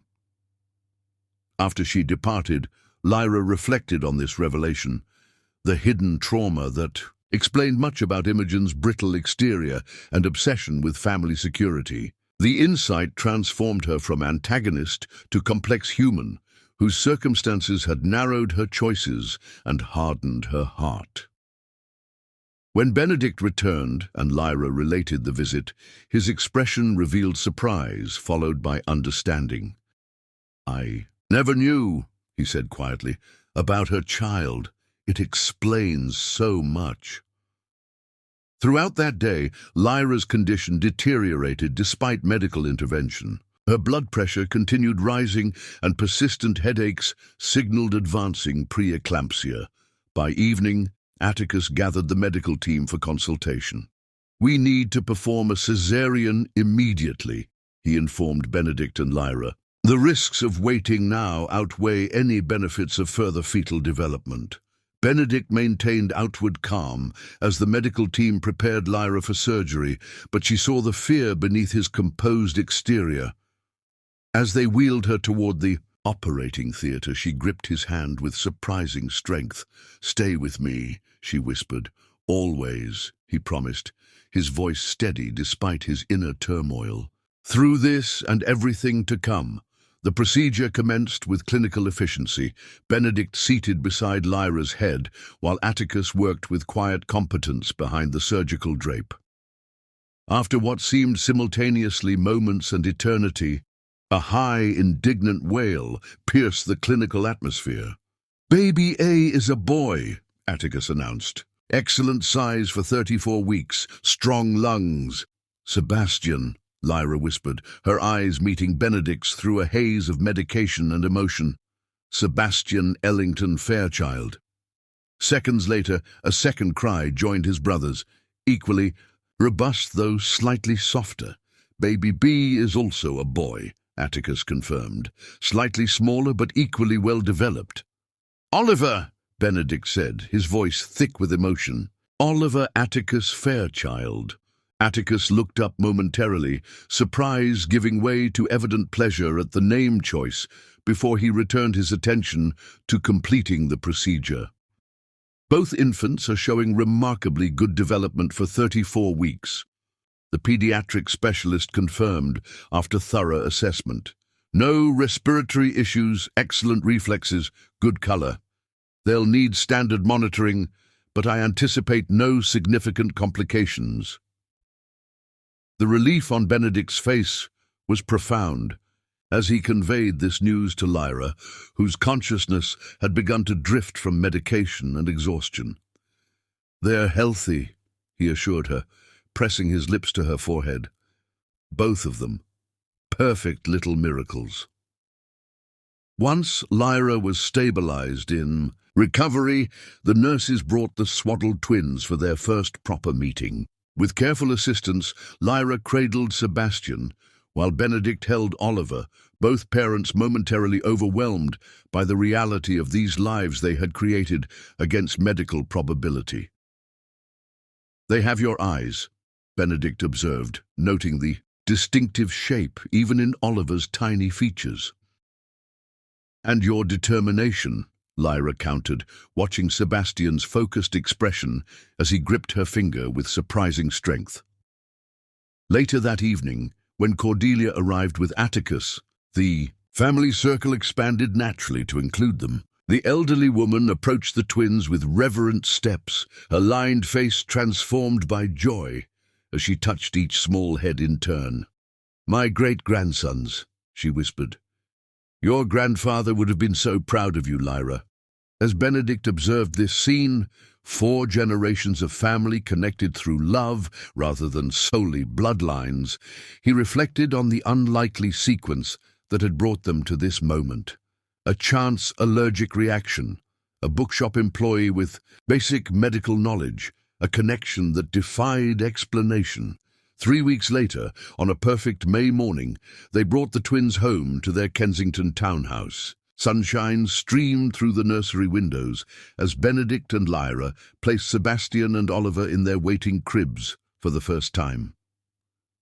In the quiet nursery, watching their sons sleep peacefully beneath mobiles turning in the gentle breeze, Benedict drew Lyra into his arms. "Did you ever imagine," he asked softly, "that day in the bookshop when I collapsed at your feet, that we would end up here?"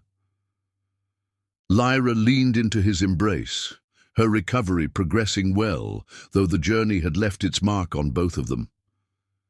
"No," she admitted, "but somehow, from that first moment when I held your hand, nothing else seemed possible either." As evening approached, they settled in the nursery's window seat, Sebastian and Oliver sleeping contentedly after feeding. Lyra had brought her sketchbook, her pencil moving with practiced ease as she captured the twins' peaceful expressions. "This will be the first in a series," she explained to Benedict, "a family chronicle, perhaps eventually for display in the Thornfield Gallery alongside your mother's work." Benedict's expression filled with quiet approval. The beginning of a new kind of Fairchild legacy. Outside the window, London continued its eternal rhythm, unaware of the small miracles sleeping peacefully within the townhouse walls. Inside, Lyra and Benedict exchanged a kiss that held all their journey. Chance transformed to choice, impossibility, to miracle, strangers to family. Life had given them its greatest gift, not just children, though they were indeed miraculous, but the chance to create a love that transcended background, circumstance, and even medical certainty. Together, they had rewritten what was possible, proving that some connections are simply destined to be.